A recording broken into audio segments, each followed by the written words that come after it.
Toda a Bíblia, ela é escrita pelo menos em três principais linguagens. Primeira linguagem, literal. Segunda linguagem, simbólica. Terceira linguagem, alegórica. Linguagem literal é quando o texto se comunica de forma direta. Linguagem simbólica é quando o texto usa uma simbologia para comunicar a revelação bíblica. Exemplo, a maior parte do livro de Apocalipse foi escrito de forma simbólica. Há um texto que fala que viria uma besta do mar sobre a terra, e essa besta não é um monstro que vem para assombrar a humanidade, mas sim um tipo de governo que vai contra os princípios de Cristo. A linguagem alegórica é quando o texto usa uma figura de linguagem para estabelecer também uma realidade bíblica. Exemplo, Daniel capítulo de número 10, diz que desde o primeiro dia Deus havia ouvido a oração de Daniel, porém o anjo não conseguiu entregar a resposta porque houve um impedimento do príncipe da Pérsia. Esse príncipe da Pérsia não é filho literalmente do rei da Pérsia, mas sim um tipo de principado que impediu a passagem do anjo.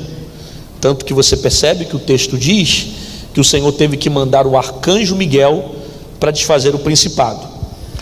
Da mesma forma, tanto Isaías 14 quanto Ezequiel 28 são dois textos que não devem ser interpretados no seu sentido literal.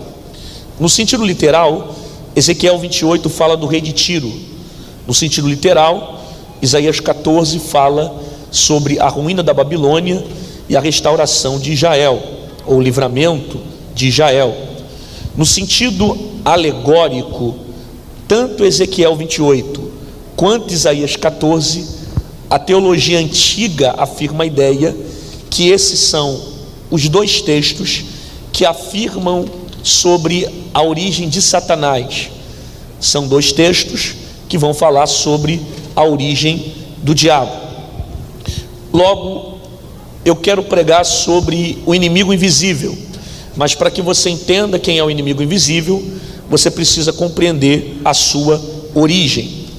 A palavra Satanás significa adversário, a palavra diabo significa enganador, a palavra Lúcifer é um termo que não existe na nossa Bíblia, porque é um termo que vem da Vulgata.